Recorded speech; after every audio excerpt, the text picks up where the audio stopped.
Hey, my name is Kalam. In this tutorial, I'm going to show you how you can add overlay on CapCut PC.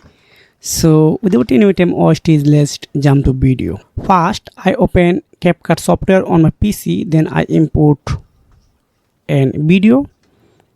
You can see this is a one video frame only. Now, I just import another video. You can see it's automatically add two video on layout, and if you want to add more one, just split, then again just click here. If you want to add audio, this is the same method. So this is a method you can add overlay on your CapCut software on PC and MacBook, everything is same way. So if you have found this video helpful for you, make sure like and subscribe this channel. See you again. Take care. Goodbye.